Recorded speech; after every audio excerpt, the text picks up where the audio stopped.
Olá, bom dia! Notícias do Campo está de volta, já estava com saudade. Você que está aí se preparando para ir trabalhar e já tomou o seu café da manhã, fique mais um pouquinho com a gente para acompanhar o que preparamos no programa de hoje para você. Está imperdível, hein?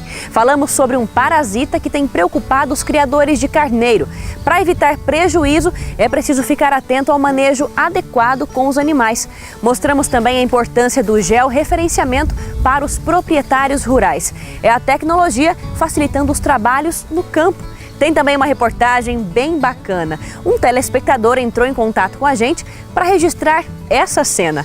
Um pássaro que decidiu criar o ninho num lugar bem diferente. E para quem gosta da receita da semana, nossa dica, quibe de tilápia. É a partir de agora, aqui no Notícias do Campo.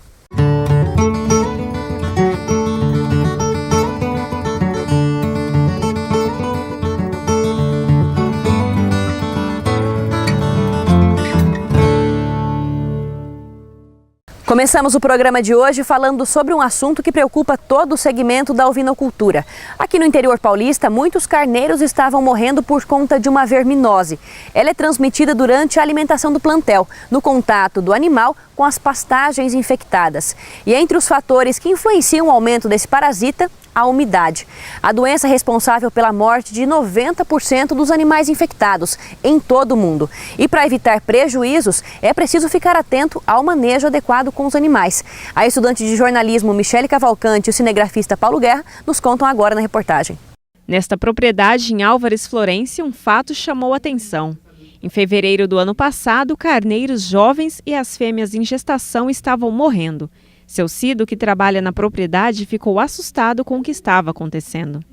A gente chegava, vestia um, dois morto, depois a gente foi tentar descobrir, mas só que no início é meio complicado, né? Todos os meses as mortes de alguns animais do rebanho só aumentavam. Assim que seu Cido via um carneiro triste, distante do grupo, ele já sabia que o resultado não seria nada bom.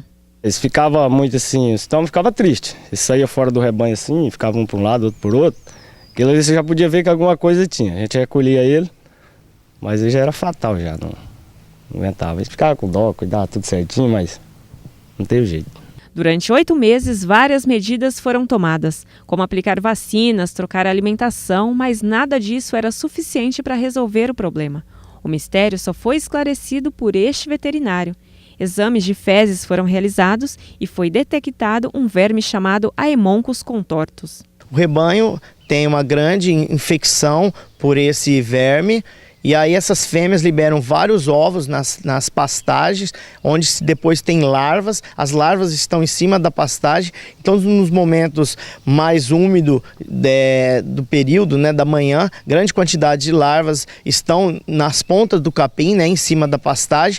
Esses animais vão se alimentar, ingerem grande quantidade de larvas, vão se infectando. Então tem uma grande quantidade de carga parasitária devido ao sistema de criação que é o intensivo aqui, né, com piquete irrigado, e aí esses animais vêm a óbito. Para se ter uma ideia do prejuízo, antes dessa situação haviam cerca de 400 carneiros nesta propriedade. Só que por conta da doença, hoje restaram pouco mais de 100 cabeças do animal. Um prejuízo que já chega hoje para o produtor em mais de R$70 mil. E isso poderia ter sido evitado por meio de técnicas de manejo. Um detalhe importante é que o criador deve ficar atento com o horário em que libera os animais para pastagem. Essa doença é responsável por 90% da morte mundial dos animais da ovinocultura. E é por isso que quem faz o manejo dos animais precisa observar bem o rebanho, para descobrir a doença ainda na fase inicial.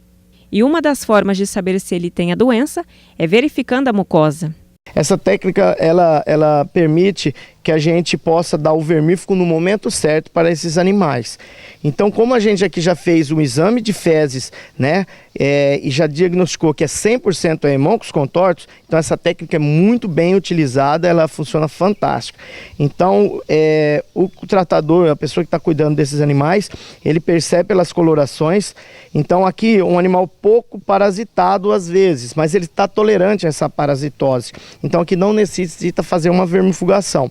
Aqui você já pode, pelo score corporal, ou seja, pelo peso, né, o jeito da carcaça desses animais, aí a gente pode ser feita uma aplicação do vermífugo. Aqui necessariamente necessita mesmo do vermífugo, né? E aqui, infelizmente, que é fatal, às vezes você pode aplicar o vermífugo e o animal vem a óbito. Então, essa é uma técnica muito bem empregada, onde a gente diminui a quantidade de vermífugo nesses animais, melhora a questão de gastar menos com a questão da vermifugação, diminui a mortalidade e você só vai aplicar quando precisa mesmo.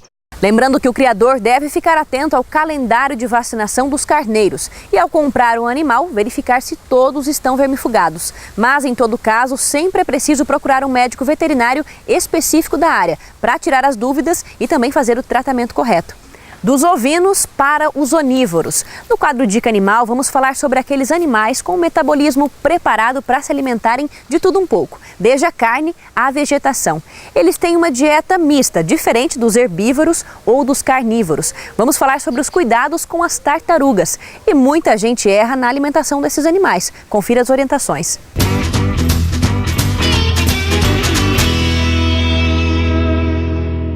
Primeira dica serve para quem tem jabuti em casa, que seria o quelônio, a tartaruga de terra. Esses animais são onívoros, ou seja, se alimentam tanto de proteína animal quanto vegetal.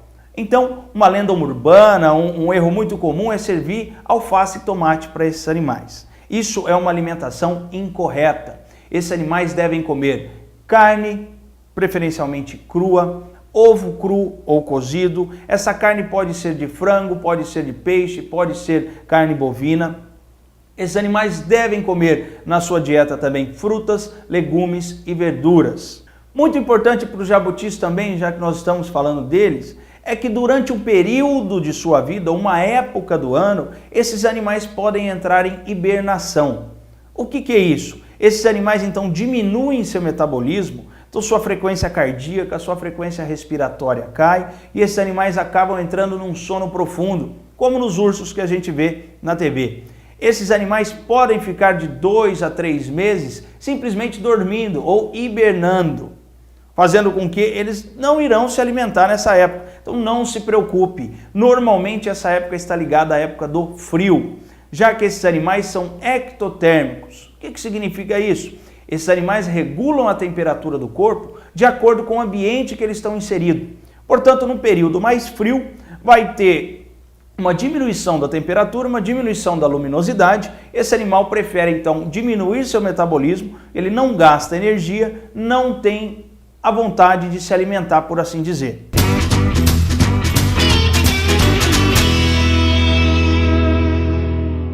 Falamos agora sobre o georreferenciamento. O nome é um pouco estranho, só que é importantíssimo para os proprietários rurais. É a tecnologia aliada ao homem do campo.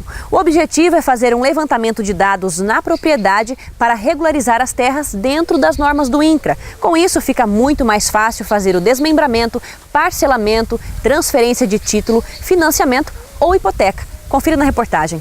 Sérgio tem esta propriedade há cerca de 50 anos. Herança essa que ele não pensa em vender. Pelo contrário, Sérgio quer investir ainda mais nas culturas que já tem. E por isso antecipou e já fez o georreferenciamento.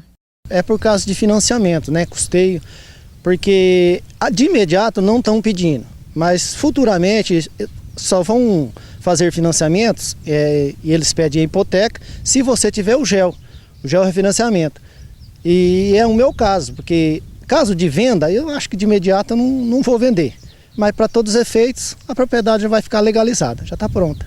O georreferenciamento é um procedimento realizado em uma propriedade rural, obrigatório por lei desde 2001, onde é feito um levantamento de todos os limites da área. Fazendo esse trabalho, são levantados dados do imóvel rural por meio do sinal de satélite. O imóvel tem que se cadastrar, chama CNECIR, Cadastro Nacional do Imóvel Rural. Nessa lei pede para que seja feito o georreferenciamento para o proprietário poder se cadastrar.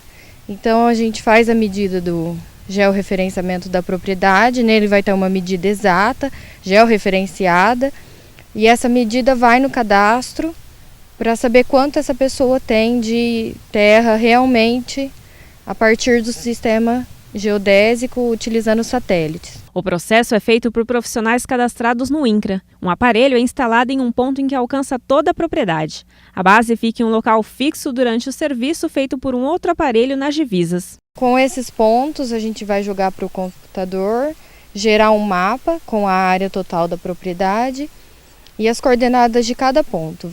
Envia todo esse material para o INCRA vai analisar. Depois da análise, ele emite uma certificação da propriedade. Com essa certificação, o proprietário vai ter um número que ele foi cadastrado no INCRA e a partir desse número ele pode ir no cartório e registrar essa área. O valor para fazer um georreferenciamento numa propriedade varia de acordo com o tamanho dela e com o grau de dificuldade encontrado no local. Ele é calculado por hectare. Na nossa região, por exemplo, varia entre R$ 40 a R$ 60. Algumas propriedades têm um prazo para a realização do georreferenciamento. Um decreto de novembro de 2011 fixou os períodos legais para os seguintes imóveis rurais. Áreas iguais ou superiores a 5.000 hectares, o prazo entrou em vigor em 21 de fevereiro de 2004. Áreas entre 1.000 e 5.000 hectares, o prazo expirou em 21 de novembro de 2004. Áreas entre 500 e 1.000 hectares, o prazo venceu em 21 de novembro de 2008. Áreas acima de 250 hectares, o prazo venceu em 21 de novembro de 2013. Áreas acima de 100 hectares, o prazo vencerá em 21 de novembro de 2016. Áreas acima de 25 hectares, o prazo vencerá em 21 de novembro de 2019. Áreas inferiores a 25 hectares, o prazo vencerá em 21 de novembro de 2023. Em caso de processos judiciais, todas as áreas devem ser georreferenciadas. Quem tem um imóvel rural que ainda não foi feito esse serviço, é necessário procurar o profissional certo para fazer, senão todo o investimento é perdido. Ele fica impedido de fazer qualquer alteração cartorial da sua propriedade. Se ele for vender, se ele for doar para algum filho, para alguma pessoa, nada que ele for mexer dentro do cartório ele não consegue, porque esse georreferenciamento vai junto com a matrícula. Depois que ele faz o GEO e manda para o INCRA, ele cadastra esse GEO na matrícula do imóvel. Então, se ele não tem, passou o prazo, ele fica impedido de fazer qualquer coisa.